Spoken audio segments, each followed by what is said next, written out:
All right, y'all. Let's talk about NXT from March the 17th, 2021. NXT made me very mad early. It made me very mad early. I was very sour on NXT right after the first promo, and you already know why. Balor, Kross, they're in the ring, first time ever. They're going to be facing each other, and of course, the Prince. He's in the ring, very, very intense, very, very miserable. This miserable version of Finn Balor that is really is out to prove himself, and he is comedically intense, is great. He's hilarious. Okay, so he's like, Pete Dunne, beat him. Kyle O'Reilly, beat him. Like what? Kross, your time is up. So then Kross comes out there and he's intelligent monster. He's like the Hulk. He's like, I'm glad we settled our other affairs. Now it's time to find out who the real champion is between us. And then Finn Balor was like, everybody wants to be the champion until the real champion walks in. You walk like a champion. You talk like a champion. There's really only problem. Finn Balor is the champion. I was like, what the fuck? Balor, calm down. Calm down, please. Don't have an ulcer or an aneurysm. Please calm down. Please. Please relax. Please relax. Do you ever like you need like a massage or something? Anyway, because he was getting super rowdy like Karrion Kross, Balor said Karrion Kross said he's gonna choke him out. I can't believe I can barely get through this because Finn Balor is fucking hilarious. Anyway, fuck. Anyway, okay. So Kross basically says he's gonna choke Balor out, and so Balor is like, "You're gonna go into takeover, and you're gonna choke." So then, Scarlett gets the microphone, and she goes Madame Xanadu on everybody. Starts talking about how everything is written in the cards. Two champions draped in gold, and she was talking about tarot card reading and all that stuff. And then for no fucking reason, here comes Oni Lorcan and Danny Burch, talking about Pete Dunne should be the champion. I'm like, didn't Pete Dunne lose? And then, Scarlett sort of suggests very seductively that Lorcan and Burch should defend the tag team titles against Kross and Balor tonight. And of course, they're heels, so they're like, nah, we're pass. We're just gonna big old pass on that one.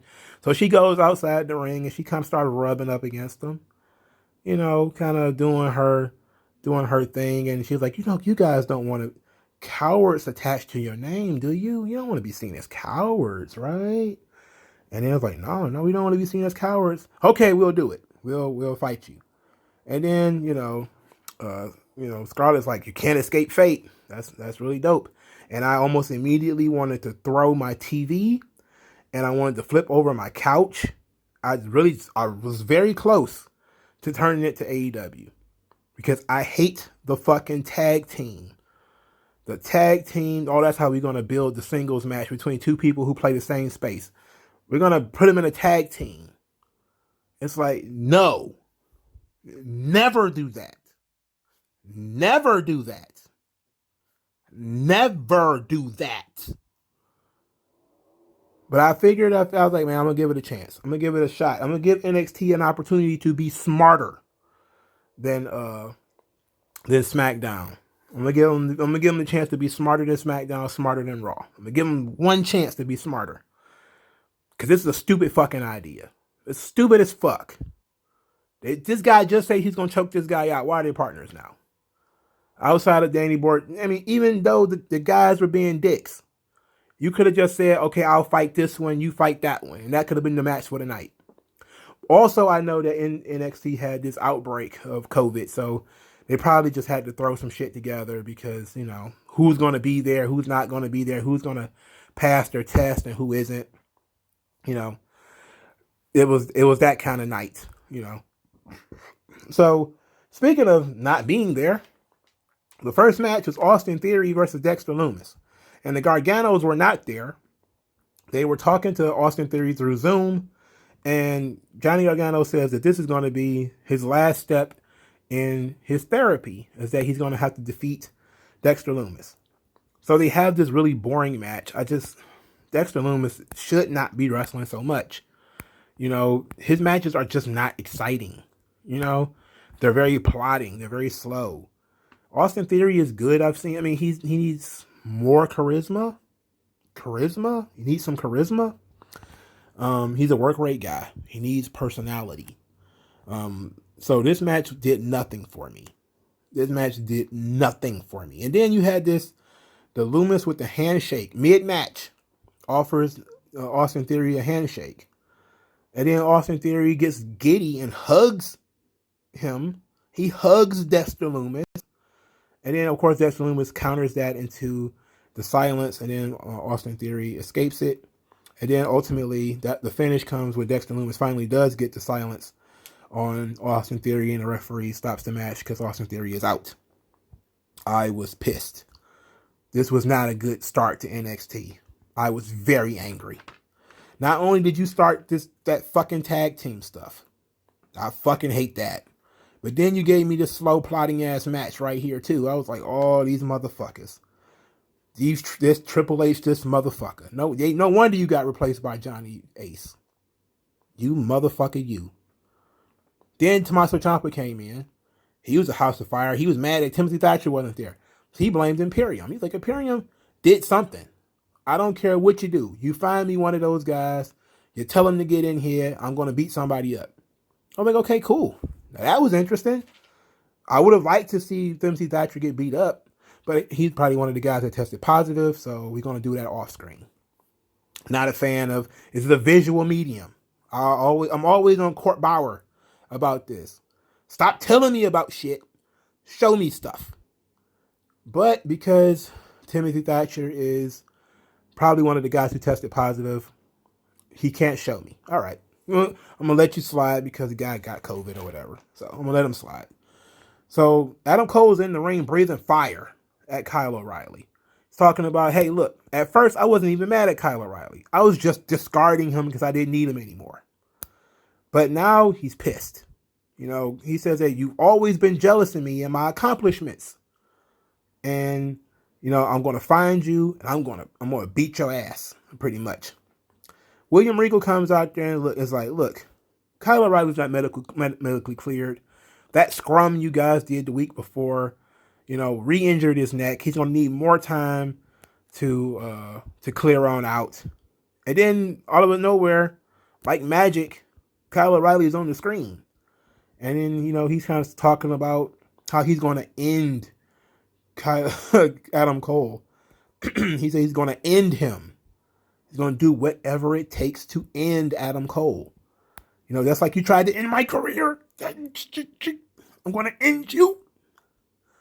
And I was like, oh, all right. So then Adam Cole was like, not if I end you first. I was like, all right.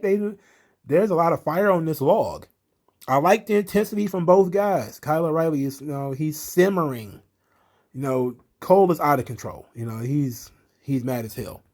But Kyle O'Reilly is simmering because he knows he's hurt. There's only so much he can do. So I like that. I enjoyed it, even though I think it would have been better for William Regal to come out there and say that we have a message from Kyle O'Reilly. He won't be able to be here in person because of his injury, but he had something that he wanted to say, and then Regal pitches to the message rather than the message cut him off. And so kind of like that made William Regal look dumb. But it was very good. I was feeling better about NXT at this point. And then I saw Ember Moon, and I was like, fuck. Oh. So Shotzi and Ember said like they want to be the faces of the tag team division, and Robert Stone appears. And he's like, oh yeah, now that we got champions, how we need challengers. So now Aaliyah and Jessie Kamea will challenge Shotzi and Ember Moon for the tag team titles next week. I was like, okay. So what? Then we get Legado del Fantasma and my favorite act, Breezango. You guys know how much I love Breezango. I was thrilled with the Breezango. I was struggling with this NXT dog. I was boy, You start out with the two guys who are going to be fighting in 3 weeks. Oh no, they're going to be a tag team tonight though.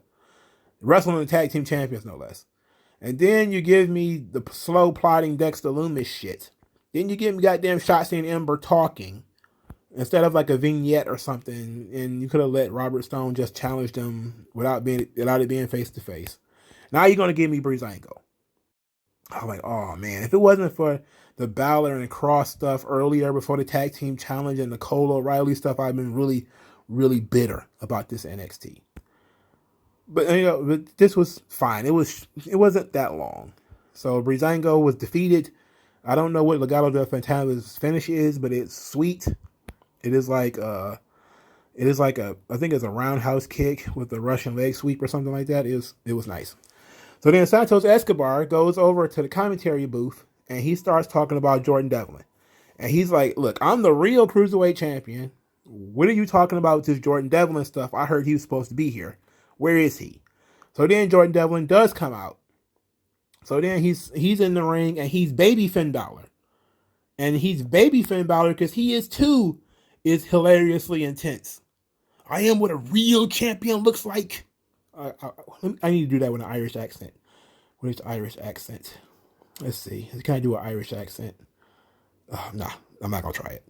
Anyway, he's talking about like he didn't need to jump Escobar from behind.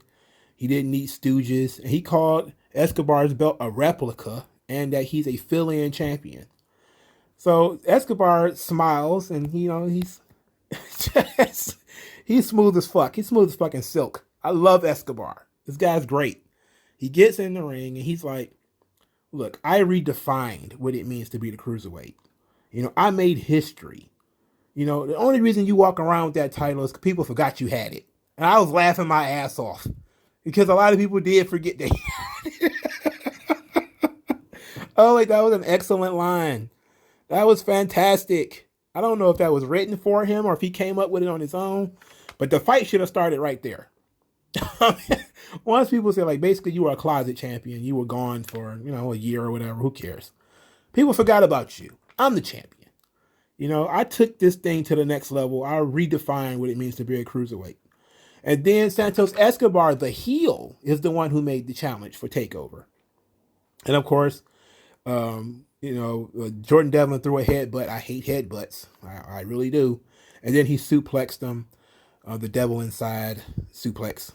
And then here comes Legado del Fantasma, and Jordan Devlin ran away. He got out of there. Now we have to do what I have to do. We have to do a sidebar. See, WWE, they booked themselves into a bit of a corner. Because Jordan Devlin will be wrestling Trent Seven on NXT UK for the Cruiserweight title. They've been doing this storyline for several weeks where Trent Seven has been wrestling to get in shape to wrestle for the Cruiserweight title. And the same day that this episode airs, we're being told Trent Seven made weight. And so now the match is actually going to happen. And so now people are like, okay, is NXT UK taped already? Because if it is, and Jordan Devlin is in the United States, and that episode is taped already, then what? We already know that Jordan Devlin is going to beat Trent Seven. Because you're not possibly going to have Trent Seven beat him, and then have Trent Seven versus Santos Escobar, right? So they kind of made this entire story that they've been building with Trent Seven, they've invalidated it. They shit all over it. And I like the story. That's why I'm fucking mad. Okay. Now, I like all of this stuff with this Cruiserweight title. I personally think that Jordan Devlin should win the title, beat Escobar, be the unified Cruiserweight champion, the single only Cruiserweight champion. And Escobar can go on to wrestling for other titles, or preferably take Andrade's spot on Raw. I would love that. And I think Vince McMahon would too. So, ultimately, I love everything Legado del Fantasma. They're fantastic. They're great. I love these guys. Escobar is smooth as butter. Guy's fantastic. And I was happy again with NXT. I was like, okay, all right, NXT's on a roll, baby. And then we see Sarai, the Warrior of the Sun. He's a very small Joshi. I've never seen her before. But I kind of had my feel on the Joshis. Maki Ito and Rio Mizunaki or whatever the fuck her name was. I was like, you know what? I don't think the last thing we need is another Japanese woman on TV. But I'm not going to be prejudiced. I'm not going to be stereotypical. I'm going to give her a chance. So, if you are one of these people who are into Joshi wrestling and you know, hey, this woman had this girl here, this young lady, I think she's only like 23 or 24, which means she's probably got 10 years experience because in Japan they start very young. But if you have a specific match of hers you want me to watch, please put it in the comment section below and I will check it out. I am not going to go look for it myself because I have no idea who she wrestles or what promotion she wrestles in. Okay. I just happened to come across Meiko Satomura and Asuka, or Kana, when she was in Japan.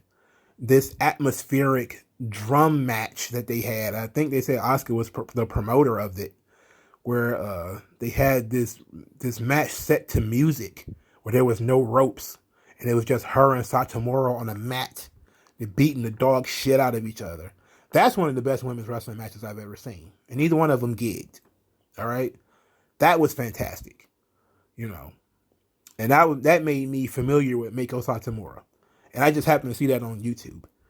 So I will give Joshi's a chance if they're not being silly and being stupid, which I have zero patience for because I don't understand it. But if you are a fan of Sarai, you know who she is, let me know in the comment section below. So then we get a legitimately good women's match. Zoe Stark versus Dakota Kai. Zoe Stark is fantastic. She's plain as white bread right now. She has zero character. But in the ring, she is very good. She is strong, she's fast, she's agile. I know she's got a lot of experience because she's like over the age of 30. So she got a lot of experience. I particularly enjoyed Dakota Kai in this match and Marcel Bartel in the next match because they don't do a lot, right? They don't have a lot of moves, but they have a mean streak. Like Dakota Kai was just doing nasty things in this match. I'm talking like, you know, like it was like maybe I'll talk about it more with Bartel, but like some of the cheap shots, you know, some of the eye gouging, you know, there's a mean streak to Dakota Kai that I really enjoy.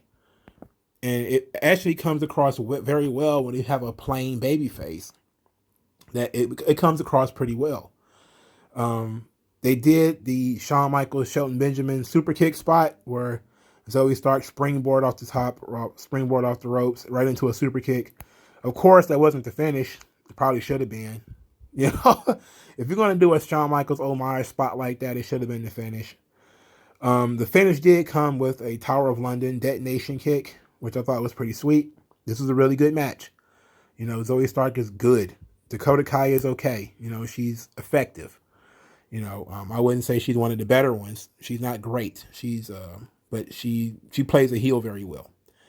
So Zoe Stark has been intimidated by Dakota Kai and Raquel Gonzalez. And then Io Shirai comes out. And Io Shirai is immediately met by Dakota Kai. And Io Shirai basically just dismisses her, just turns away from her, and then slams this contract into Raquel Gonzalez's chest. And Raquel, of course, is very lackadaisical in actually signing this contract. I think I know where we're going with this, but they better not do it. They better not do it. Anyway, the Grizzled Young Veterans are very mad at MSK for injuring their hands and say that they're going to fight them. They're going to forget. They're going to do terrible things to them when they catch them.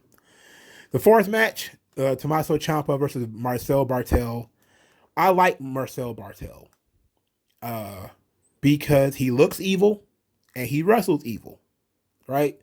He just does aggressively cheap shit. Like he grinds, like gives him a noogie. Like grinds his fist in his face. He's eye gouging. Cheap shots to the throat. Like that, the old stuff that we don't see anymore in wrestling. Like we used to see this kind of stuff from heels in the late 80s and the early 90s, right? We don't see that stuff anymore. Now heels are trying to do springboards, blah, blah, blahs. Bartel is trying to he's trying to grind you down, annoy you. You know, it's like, it's really great shit. And this match was not bad. It wasn't uh, 5-star classic or anything, but it was a good match. And I really do enjoy Marcel Bartel. I think he's a good worker. I think he's a good spokesman. He looks like the fascistic guy that you want in Imperium. He looks like a fascist. I mean, he just does. So it's great. He fits this shit perfectly. That's another reason why it works. Look at Marcel Bartel. Next time let's look at a picture of him. Just look at the jawline, the hair, his stance, his stature, his body language, his facial expressions. He doesn't even do anything and you hate him. And then when he speaks, you hear that accent, the pompous nature of the voice. You're like, I hate this fucking guy. This fucking guy sucks. And you're like, yeah, he looks like a wrestling Nazi. Great. That's what we were going for. That's what we're going for here with Imperium. We're going for wrestling Nazis. This is excellent. I fucking love these guys. They don't get enough credit. All right. Bartel's good. Anyway, Tommaso Ciampa defeats Marcel Bartel with a Widow's Bell because it makes sense.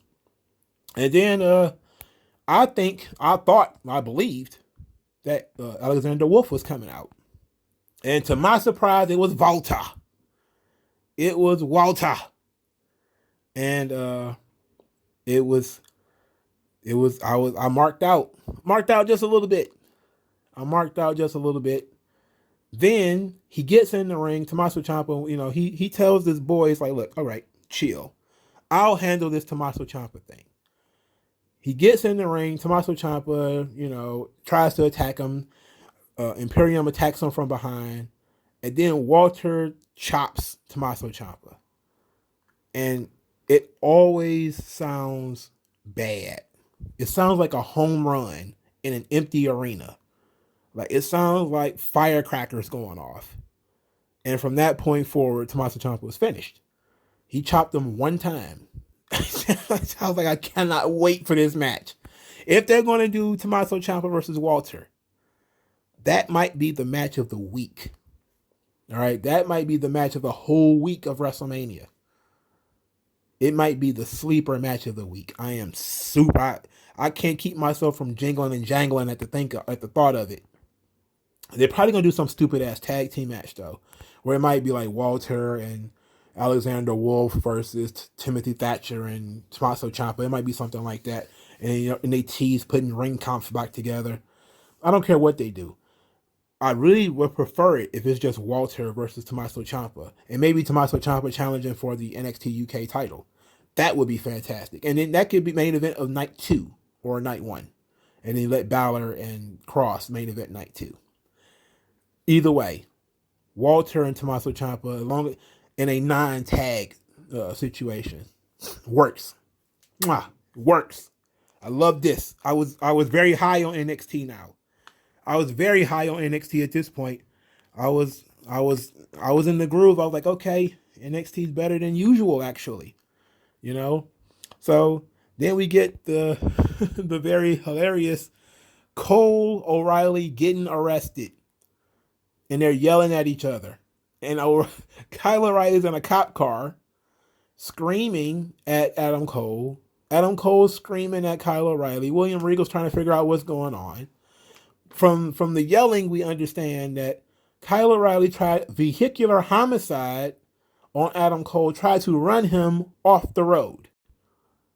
And I'm sitting here like, that escalated very quickly. He tried to run him off the road. This was like something off of In the Heat of the Night. Like, what is going on here? I'm trying to kill him. But, hey, he did say he was going to try to end him. He wasn't bluffing. He wasn't bullshitting. All right. So I dig it. I want to know where they're going with this. Obviously they're not going to get arrested and go to jail or anything.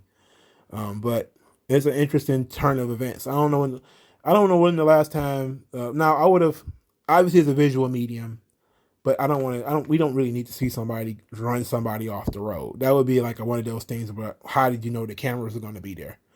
Right. So, seeing the after effects that maybe he tried to run him off the road in the parking lot or down the street or something like that is very interesting. So then we get LA Knight. He's going to do his in-ring debut. LA Knight. And he's going to wrestle August Gray, a.k.a. Anthony Green. So he's dominant early, of course. Then Bronson Reed comes out with LA Knight's jacket. And I was thinking to myself, distraction roll up. And I was about to get very mad. I was about to get very angry. Because distraction roll up is, talk about bad ideas. One of the worst ideas ever introduced in wrestling is the distraction roll up. One of the most overused things in the business. So Reed puts the jacket on and bursts it, like at the seams. The shit falls apart like it was made out of paper mache. It just crumples.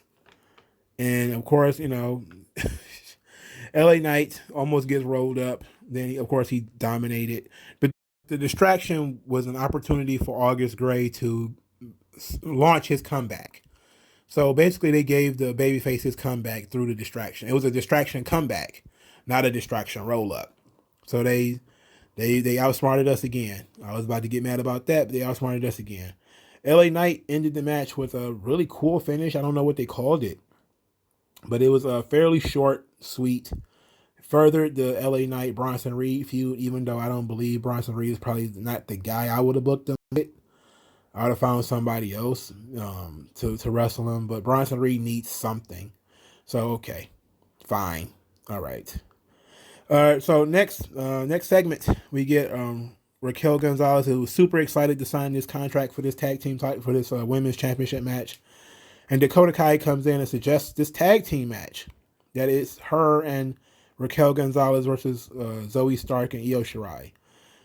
Raquel Gonzalez basically was like, well, I can fight Io Shirai whenever I want. I got this contract here. And then Dakota Kai's like, look, but we're a tag team. And we coming off of 2 straight tag team losses.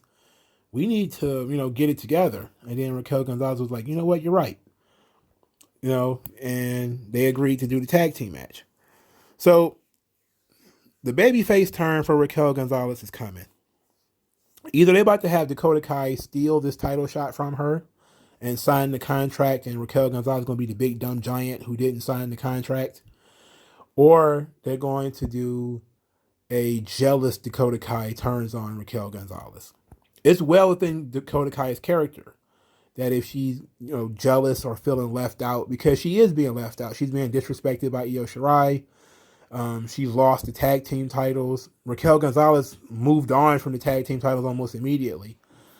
So we're looking at here a situation where, Dakota Kai already turned on one partner. She turned on Tegan Knox. She's also turned her back on Candice LeRae.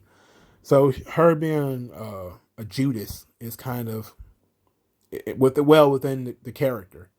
So it's inevitable that this Raquel Gonzalez thing is going to end up in the babyface turn. And instead of turning her babyface against Io Shirai, they're going to turn her babyface against Dakota Kai. Okay, fine. I like that. So then we get our Mandarin-speaking warlord, Xia Li, basically says that resistance will not be tolerated and that obstacles will be moved. And I'm okay with this. I like that she's speaking Mandarin. It's a weird time to be Asian. I can tell you that much. It's a weird time to be Asian in the United States. They having a rough time out here.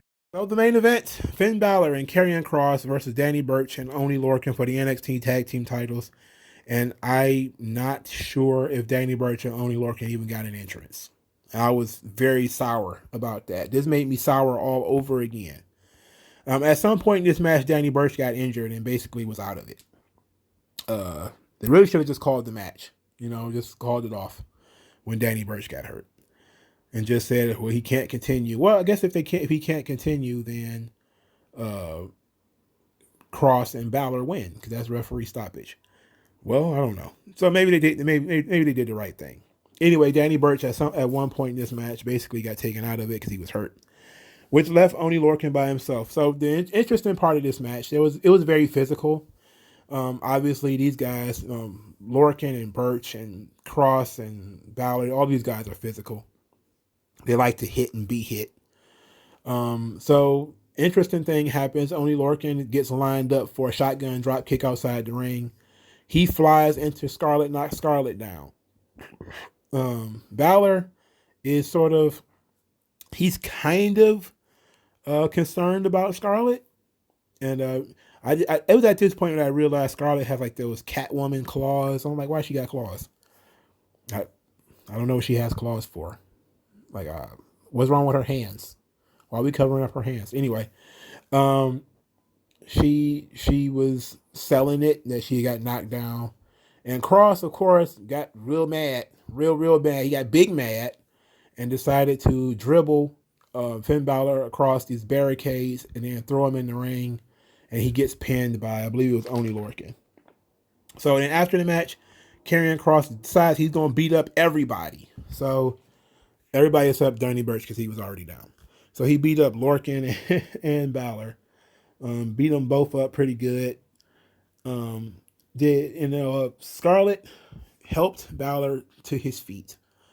But that was just her, lining him up to take the big forearm to the back of the head from Kross. And now we've got some legitimate heat in this feud. Okay. All right. They did it. They did it decently. I could have done without the tag team main event. They could have just done Lorcan versus Balor and then done Burch versus Kross. And you still could have done the same thing where you could have just had Scarlett and Kross out there watching and then, shotgun drop kick and knock Scarlett down. And same thing. You could have done the same thing, but without the tag team titles being involved in this shit, You really could have just had any other two guys involved with this and not the tag team champions. So this was a solid episode of NXT.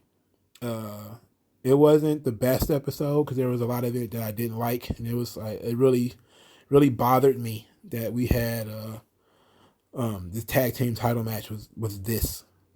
Also did not like the then Dexter Lumis and Austin Theory match. But I loved the Zoe Stark match with Dakota Kai. Ciampa and Bartel was pretty good. The main event was fine. It wasn't the best, but it was fine. I love the Kyle O'Reilly stuff with Adam Cole. I like the early Balor and Kross stuff. Some of the vignettes were pretty cool. I know that Leon Ruff was supposed to wrestle Swerve on this episode. Neither one of them were on the show. So they probably two of the guys who got, Yovit. They probably got yeeted off the show. So there's a lot going on in NXT. But it was solid. I think for the first time in a long time, I probably think I enjoyed AEW more. That's because of the gig match and because of the Pinnacle promo. And Penta and Cody. They didn't have it, like NXT didn't have like a solid singles match that I could really sink my teeth into. They just had a tag team match that I was concerned they were going to bury the tag team champions in. I don't want to go into a match thinking like, oh, these guys are going to get buried. I don't want to go into a match like that. If they would have had a solid one-on-one main event, I probably would have liked NXT more. But let me know what you guys think in the comment section below. Like this video, share this video, subscribe to the channel. Use the hashtag 3commentaries to support the channel. If you want to send me an email, please send it to mrslade84@gmail.com. mrslade84@gmail.com. You want to follow me on Twitter? Hit me up at mongoslade8. You want to send cash? Send it via the Cash app, which will be in the comment section below. I thank you guys for your time and your patronage, and I'll talk to you guys later. Yeah.